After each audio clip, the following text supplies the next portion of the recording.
सच्चिदानंदरूपाय विश्वोत्पत्त्यादिहेतवे तापत्रय विनाशाय श्रीकृष्णाय वयं नमः। नारायणं नमस्कृत्यं नरं चैव नरोत्तमं देवीं सरस्वतीं व्यासं ततो जयमुदीरयेत्। सबको जय प्रकाश उपाध्याय का जय श्री कृष्ण। श्रावण मास शुक्ल पक्ष पंचमी तिथि, यह दिन को हम नाग पंचमी के दिन से जानते हैं। सकल वैष्णव सृष्टि के लिए यह दिन विशेष महत्व का रखता है। क्यों? क्योंकि श्री गोवर्धननाथ पादयुगलम हय्यंगवीन प्रियम नित्यं श्री मथुराधिपं सुखकरं श्री विठ्ठलेशं मुदा श्रीमद्वारवतीश गोकुलपतिं श्री गोकुलेन्दुं विभुं श्रीमन्मथमोहनं नटवरं श्री बालकृष्णं भजे। संवत 1466 और ईस्वी सन 1410। आज ईस्वी सन 2020 चल रही है, 2020 चल रही है। ये करीबन 600 साल पहले की बात है। 1410 आषाढ़ मास कृष्ण पक्ष और उसकी तृतीया तिथि के दिन श्रवण नक्षत्र का समय था और प्रातः काल का समय, उसी समय जब सूर्योदय की पहली किरण पृथ्वी के ऊपर अपनी लालिमा बिखेर रही थी, उसी समय श्री गिरिराज जी के ऊपर प्रभु की वाम भुजा के दर्शन हुए। वाम यानी बाईं और भुजा का अर्थ है हाथ। प्रभु के लेफ्ट हैंड के दर्शन हुए हैं। सबसे पहले ये दर्शन किसे हुए? ये प्रकट तो आषाढ़ मास कृष्ण पक्ष की तिथि को हुआ था, तृतीया तिथि को हुआ था, लेकिन उसके 16 दिन के बाद एक व्रजवासी अपनी गैया चराते चराते एक गाय जो अपने झुंड से अलग हो गई थी, उसे ढूंढते ढूंढते जब गिरिराज जी के ऊपर आया, तब उसे सबसे पहले ये ऊर्ध्व भुजा के दर्शन हुए। और उस दिन नाग पंचमी थी, श्रावण मास शुक्ल पक्ष और पंचमी का दिन था। इसीलिए ये नाग पंचमी का दिन सकल वैष्णव सृष्टि के लिए बहुत महत्व का दिन है। क्यों? क्योंकि निकुंज नायक श्याम सुंदर श्री गोवर्धन धरण श्रीनाथ जी प्रभु की हमें ऊर्ध्व भुजा के दर्शन हुए हैं। हम सब गिरिराज जी की परिक्रमा तो बार बार करते हैं। गिरिराज जी की परिक्रमा आपने की होगी। गिरिराज जी की परिक्रमा में एक गांव आता है, उसका नाम है आन्योर। जब सारस्वत कल्प में साक्षात प्रभु प्रकट हुए और अपने व्रज भक्तों को सुख देने के लिए, इंद्र का गर्व दूर करने के लिए,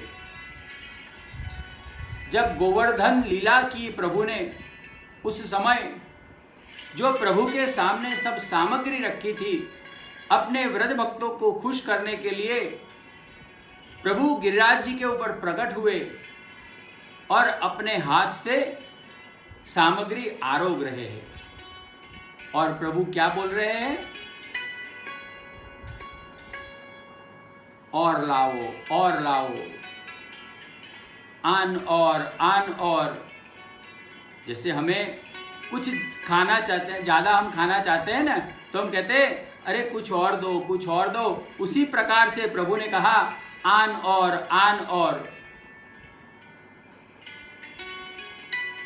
इसी आन और का अपभ्रंश काल क्रम से हो गया आन्योर। ये आन्योर गांव में सदु पांडे नाम का एक प्रभु का भक्त रहता था। उसके पास बहुत सारी गैया थी। एक बार उसके पास जो बहुत सारी गैया थी, उसमें एक घूमर नाम की गाय थी। घूमर नाम की एक गाय थी। वो हर रोज सायंकाल गिरिराज जी के ऊपर जाती और ये जो प्रभु के ऊर्ध्व भुजा के दर्शन हुए हैं, प्रभु का स्वरूप प्रकट हुआ है, उनके ऊपर अपने आंचलों से दूध का अभिषेक करके वापस आ जाती। लेकिन सायंकाल के समय जब ये ग्वाल बाल गाय का दूध निकालते हैं, दूध दोहते हैं, तब सभी गाय के आंचल में से दूध निकलता था, लेकिन केवल ये घूमर गाय के आंचल में से दूध नहीं निकलता था। सदु पांडे सोचने लगा कि अरे ये क्या बात है कि केवल ये एक गाय ही दूध नहीं दे रही। एक दिन वो घूमते घूमते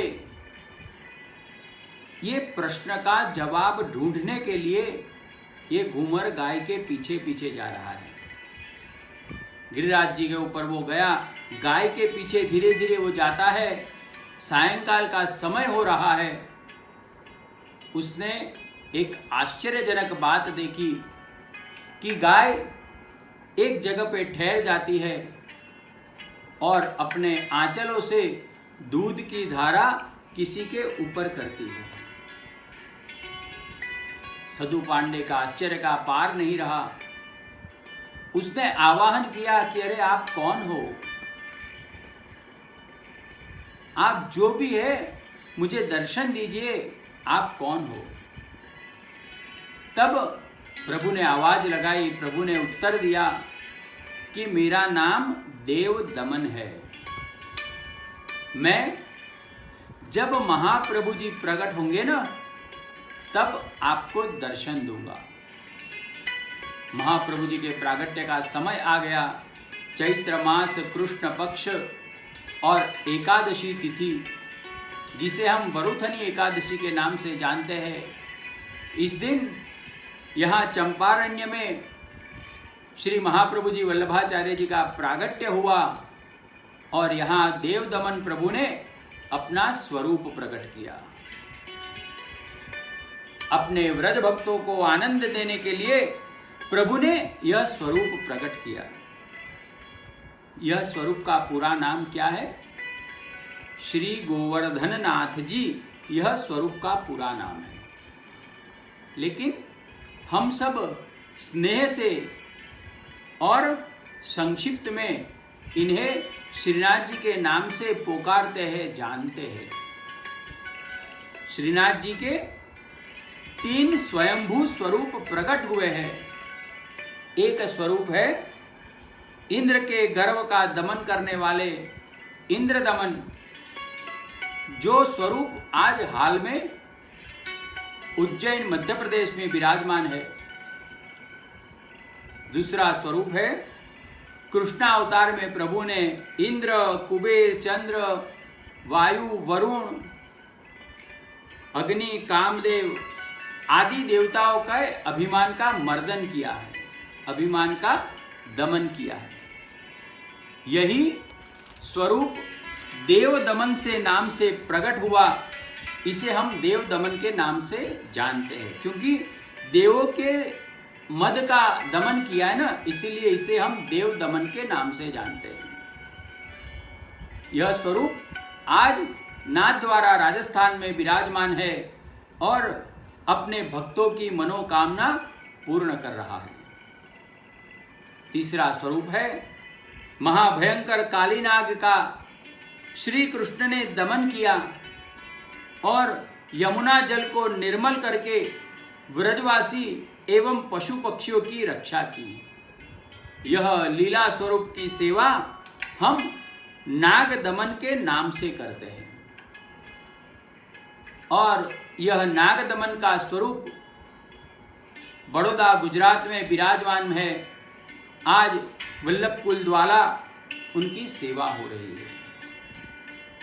एक वैष्णव होते हुए हम सबका एक कर्तव्य है कि हर रोज श्री ठाकुर जी का नाम स्मरण करते करते साथ साथ मानसी और प्रत्यक्ष सेवा भी हम करें और अपने प्रभु श्री गोवर्धन नाथ जी को प्रार्थना करें कि प्रभु, जैसे आपने इंद्र के मद का दमन किया, आपने कामदेव के मद का दमन किया और कालीनाग के विष रूपी मद का दमन करके व्रज भक्तों को अमृत का पान करवाया, उसी तरह मेरे मन में काम, क्रोध, मोह रूपी मद का यानी अभिमान का आप दमन कीजिए और मेरे मन को निर्मलता प्रदान कीजिए। श्री गोवर्धन नाथ की जय, श्री द्वारिकाधीश की जय।